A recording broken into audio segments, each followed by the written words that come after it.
어린 시절 제가 다녔던 교회를 한번 떠올리면은요, 교회 벽에 걸려있던 그림 하나가 기억이 납니다. 그때는 그 그림이 무슨 그림인지 잘 몰랐고, 그리고 그 그림이 참 이상한 분위기를 연출하고 있구나 이렇게 생각했는데, 아마 여러분들도 한 번쯤은 다 보셨을 거고 아마 기억나실 것 같습니다. 이렇게 무덤문이 있고 환하게 빛이 가면서 비춰지고 있고, 그 앞에는 날개 있는 천사가 앉아 있고, 또 그 앞에 나와서 예수 그리스도가 팔을 쫙 벌리고 있는 모습. 근데 저 하늘에 구름이 굉장히 가득한 곳에 정말 수많은 사람들이 그 구름 위에서 예수님 향해 오는 건지 하늘을 향해 가는 건지 싶은 그런 그림입니다. 무슨 그림인지 아시겠죠? 바로 재림을 묘사한 그런 그림입니다.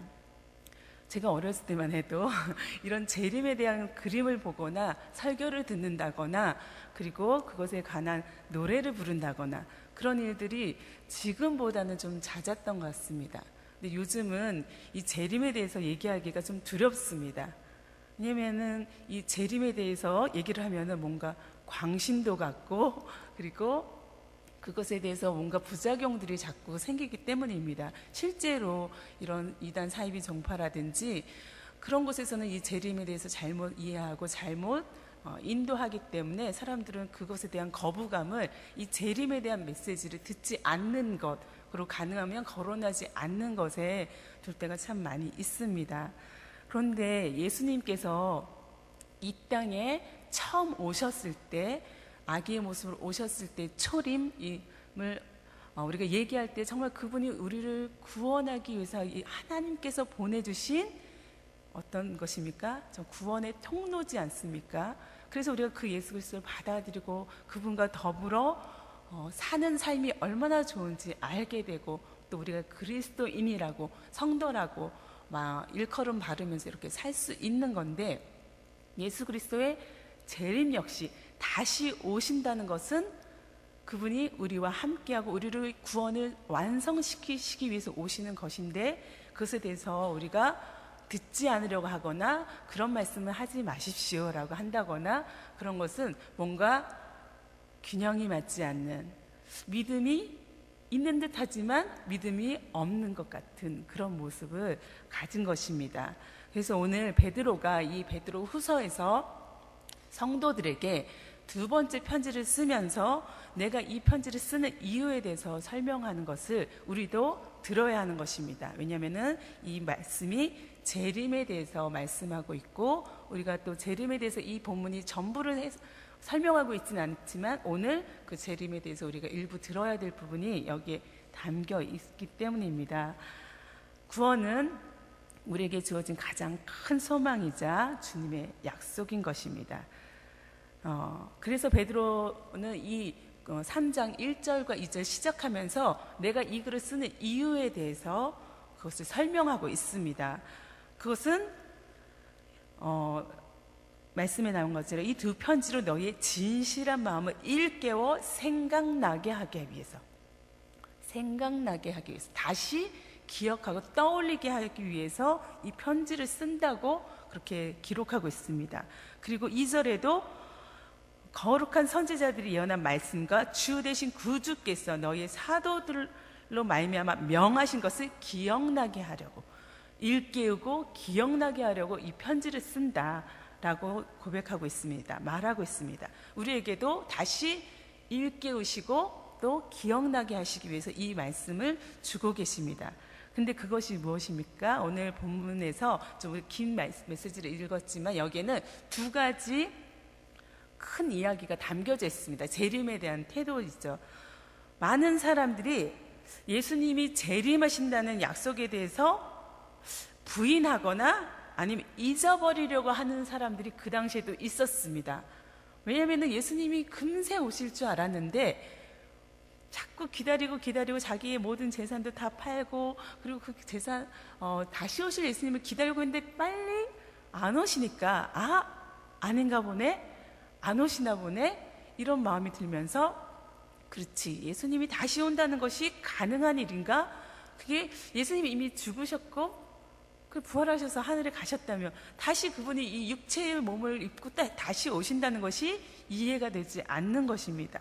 그래서 그거는 어떤 상징적인 사건이지 실제로 일어나는 일이 아닐 것이다, 이렇게 믿는 사람들이 있었고, 재림은 불가능하다라고 믿는 사람들이 자꾸 생겨난 것입니다. 그러면과 동시에 주변 사람들을 흔들어 놓는 거죠.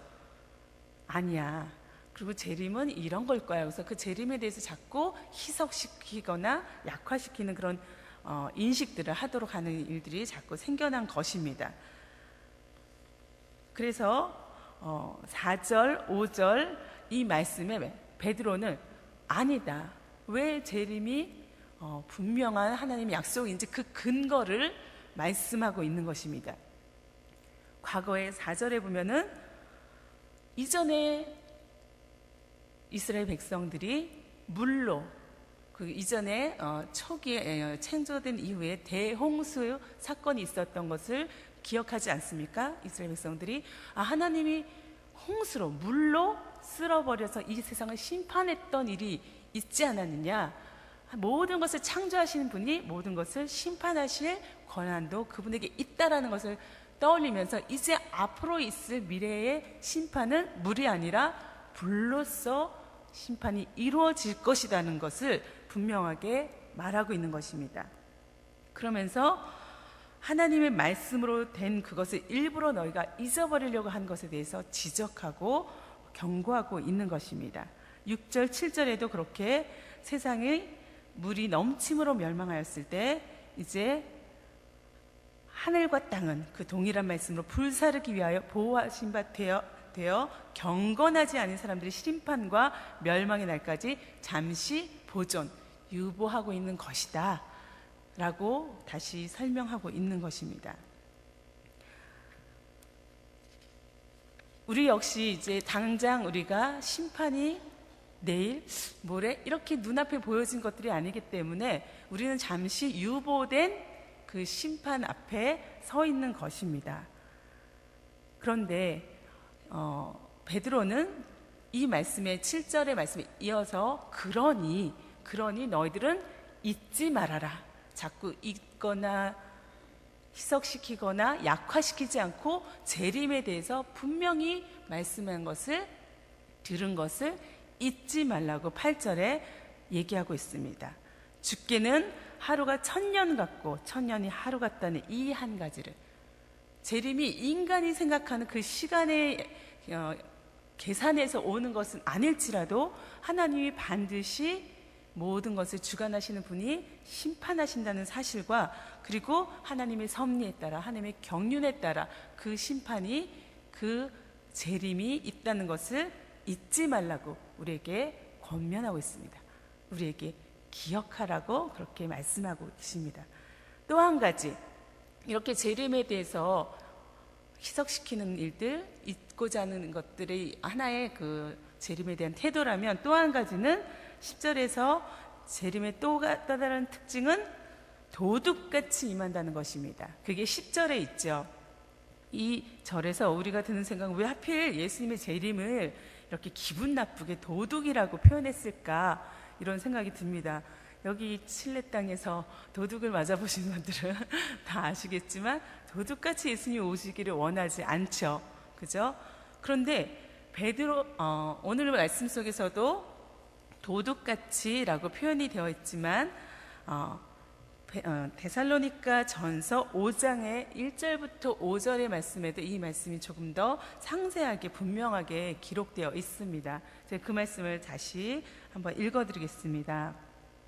형제들아, 때와 시기에 관하여는 너희에게 쓸 것이 없으면 주의 날이 밤에 도둑같이 이룰 줄을 너희 자신이 자세히 알기 때문이라. 그들이 평안하다 안전하다 할 그때에 임신한 여자에게 해산의 고통이 이름과 같이 멸망이 갑자기 그들에게 이르리니 결코 피하지 못하리라. 형제들아, 너희는 어둠에 있지 아니하며 그날이 도둑같이 너에게 임하지 못하리니 너희는 다 빛의 아들이요 낮의 아들이라. 우리가 밤이나 어둠에 속하지 아니하나니. 너희에게는 도적같이 임하지 않는다고 말하고 있습니다. 도적같이 온다는 것은 누구에게? 성도가 아닌 자, 밤에 속한 자, 어둠에 속한 자들에게 도적같이 온다고 말하고 있습니다. 어둠에 속한다는 것이 무엇입니까? 밤에 속하는 게 무엇입니까? 그냥 단순히 주님이 밤에 속한다는 것은 주님이 나와 함께 하고 있지 않다고 느껴지는 것, 주님이 나와 동행하고 있지 않다고 여겨지는 것, 주님이 없는 것처럼 여겨지는 것, 그것이 밤인 거죠. 영적인 어두움이고 아무것도 보이지 않는, 길도 보이지 않는, 빛도 보이지 않는 그런 상태인 것이죠. 그런데 주님이 항상 나와 함께 있고 주님이 나와 동행하시는 것을 믿는 자들에게는 밤일지라도 낮은 것입니다. 빛의 자녀이기 때문에. 그런데 그 빛의 자녀들에게는 도적같이 임하지 않는다고 말하고 있는 것입니다. 깨어있는 성도, 그래서 항상 그것을 의식하고 소망하는 성도들에게는 어느 순간 갑자기 들이닥치는 그런 무서운 심판이 아닌 것입니다. 재림은. 그 재림은 어떤 날입니까? 심판의 날인 것은 분명하지만 한편으로는 또다시 구원의 날이기 때문입니다. 왜냐하면 오늘 9절의 말씀, 앞에 말씀에도 그렇고 이후에 12절, 13절 뒤에 말씀에도 그렇고 하나님께서 심판하시는 것, 예수님이 다시 오시는 목적은 단순히 우리를 싹 쓸어버리기 위해서 오신 것이 아니기 때문입니다. 우리가 9절의 말씀을 함께 같이 읽었으면 좋겠습니다. 9절의 말씀 같이 한번 읽겠습니다. 시작. 주의 약속은 어떤 이들이 더디다고 생각하는 것 같이 더딘 것이 아니라 오직 주께서는 너희를 대하여 오래 참으사 아무도 멸망하지 아니하고 다 회개하기에 이르기를 원하시느니라. 하나님의 마음은, 하나님의 목적은 무엇입니까? 모두 다 회개하고 구원에 이르는 것입니다. 우리뿐만이 아니라 하나님의 사람들, 하나님 창조한 모든 인류가 그 복음을 알고 예수 그리스도의 오심의 사건을 받아들이고 내 마음속에 오시고 내 삶 속에 오시는 것을 소원하는 것입니다. 그리고 거기에 머물지 않고 더불어서 성도들에게 원하는 것이 있습니다. 성도들에게, 우리들에게 바라시는 것이 있습니다. 그것이 11절, 12절, 13절의 말씀입니다. 11절부터 한번 같이 읽어보겠습니다. 시작. 이 모든 것이 이렇게 풀어지리니 너희가 어떠한 사람이 되어야 마땅하냐? 거룩한 행실과 경건함으로 하나님의 날이 임하기를 바라보고 간절히 사모하라. 그날의 하늘이 불에 타서 풀어지고 물질이 뜨거운 불에 녹아지려니와 우리는 그의 약속대로 의가 있는 곳인 새 하늘과 새 땅을 바라보도다. 아멘. 예수님의 재림은 물론 세상과 역사가 끝나는 것이 종말을 고하는 거죠. 그렇지만 동시에 새로운 시작을 이야기하는 것입니다. 새로운 시작, 온전한 하나님의 나라가 이제 펼쳐지는 것입니다. 하나님만이 다스리는 그런 나라이죠. 그 새 하늘과 새 땅이 우리에게 주어지는 것입니다. 그러니 그날은 구원의 날이죠. 기쁨의 날이죠. 그래서 우리가 그것을 소망할 수 있는 것입니다. 그래서 벌벌 떨 것이 아니라 기쁨으로 맞이해야 되는 그런 놀라운 사건입니다. 그럼에도 불구하고 우리는 아직은 그 나라를 맛보지 못하여서인지, 이 땅에 대한 미련이 너무도 많아서인지 우리는 죽음과 그 마지막 재림을 두려워하고 있습니다. 그러면서 오히려 여기가 괜찮은데, 이곳에서 지금 누리고 있는 것도 괜찮은데 라는 생각이 들면서 이것이 나는 더 좋은데, 그러면서 이 땅에서의 기쁨과 만족에 그치는 그런 우리의 모습들을 보게 됩니다. 그러면서 재림, 종말, 예수님의 다시 오심, 이런 것은 우리 믿음에서부터 이렇게 잘라내서 없애버리려고 하는 것이 우리들의 마음일 때가 너무도 많습니다. 그러나 베드로가 오늘 말합니다. 사모해라. 간절히 사모해라. 그런 하나님의 날이 올 것을 사모하라고 부탁하고 있습니다. 그것은 우리가 정말 아까 말한 대로 사이비 이단 집단처럼, 광신도처럼 이렇게 다 같이 모여서 아무 일도 하지 않고 말씀만 보고 찬송만 부르고 그렇게 살라는 것이 아니죠. 맨날 재림만 외치라는 것도 아닌 것입니다. 가장 중요한 것은 우리가 이 땅에서 하나님 주신 시간 동안 이 땅에 우리가 발을 딛고 있지만 우리의 눈과 우리의 소망은 하나님 나라를 소망하라는 것입니다. 그래서 우리가 이 땅에서 장사가 잘 돼서 정말 그 소득이 풍성한 것에 그치지 않고 우리 남편이 이번에 직장이 정말 잘 되어서 승진이 되거나 그 다음에 길로 나아갈 수 있는 길이 뻥 뚫렸다거나 우리 자녀가 이번에 이런 어떤 결과를 얻었다거나 그런 것에만 만족하지 않는다는 것입니다. 거기에만 우리의 목적이, 우리 삶의 이유가, 근거가 있는 것에 머무른다면 정말 우리가 그리스도인이라고, 성도라고 부름받기 좀 부끄러운 모습인 것입니다. 우리가 하나님의 나라에 대한 온전한 그 하나님에 대한 소망이 있기 때문에 어떻게 해요? 우리에게 주어진 이 현실의 삶을 잘 살아갈 수 있는 것입니다. 그리고 그 나라를 보기 때문에 그 나라에 맞게 살아가는 것입니다. 그 나라에 맞게 오늘의 삶을 그렇게 성도로서 살 수 있는 것입니다. 그리고 인내할 수 있고 또 우리가 갖고 있는 것들, 아무것도 아닌 것들을 내려놓을 수 있고 포기할 수 있고 우리 자녀들에게 그 소망을 가르쳐 줄 수 있는 것입니다. 우리에게 그런 소망이 있습니까? 예수님의 다시 오심을 기다립니까? 새하늘과 새 땅을 바라보라고 말씀하십니다. 예수님의 다시 오심은 처음 오심이 그러했듯이 하나님의 마음은 구원에 있는 것입니다.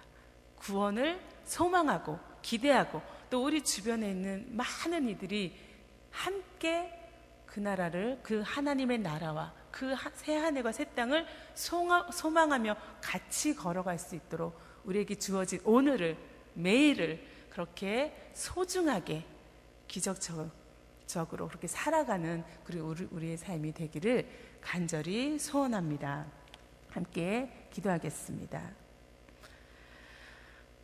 하나님, 우리가 분명히 나그네 인상이라고 고백하면서 또 이 세상은 내 집이 아니라고 고백하면서 더 좋은 곳이 저 천국이라고 고백하면서 우리가 예수 그리스도의 다시 오심을 기억하고 싶어 하지 않고 잊어버리려고 하고 그리고 소망하지 않았음을 용서하여 주시옵소서. 하나님, 우리에게 가르쳐 주시옵소서. 우리에게 그 마음을 부어 주시옵소서.